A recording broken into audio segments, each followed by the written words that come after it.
सफलता की तलाश है, उन लोगों को सतत प्रयास करते रहना चाहिए और एक ना एक दिन सफलता उनको ज़रूर मिल जाती है उनके सतत प्रयास से। और जो लोग थक हार के बैठ जाते हैं, वो कहीं के नहीं रह जाते हैं। अगर आप प्रयास करेंगे, तो आप उन लोगों से तो ऑटोमैटिक आगे हो जाएँगे जो कि प्रयास नहीं कर रहे हैं।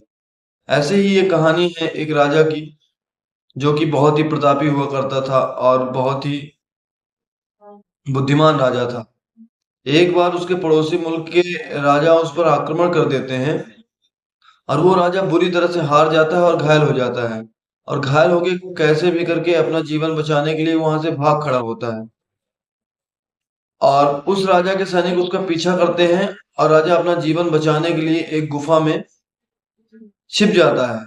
अब सैनिक बहुत ढूंढते हैं उसको, राजा का कोई अता पता न होने के कारण गुफा के मुख्य द्वार पर उस राजा के सैनिक पत्थर रख देते हैं और पत्थर से ढक देते हैं, गुफा को द्वार बंद कर देते हैं और वहां से चले जाते हैं।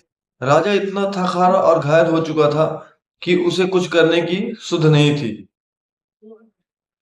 अब वो क्या करता है कि बहुत ही बुरी तरह से हार से मन से भी हार जाता है और युद्ध तो हार ही चुका था। तब उसको अपनी माँ के द्वारा सिखाई हुई एक सीख याद आती है, यूं ही न थक हार, कुछ तो कर। वो राजा फिर से उठता है और उसके दिमाग में माँ की कही हुई इस बात से ऊर्जा का नया संचार होता है और राजा उठता है और गुफा का द्वार खोलने में जुट जाता है। बहुत ही अथक प्रयास करने के बाद गुफा का द्वार खोलता है और अपने निकलने के लिए स्थान बना लेता है और भाग के पहुंचता है अपने मित्र राजा के पास। और वहां से मित्र राजा की सहायता से अपने राज्य पे आक्रमण करता है और उस राजा से अपना राज्य छीन लेता है और फिर से वही उसी तरह समृद्ध हो जाता है।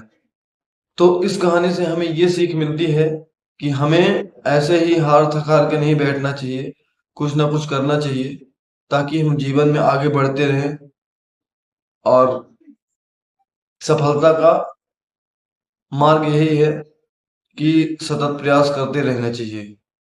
अगर वीडियो अच्छी लगी हो तो वीडियो को लाइक करें और चैनल को सब्सक्राइब करें।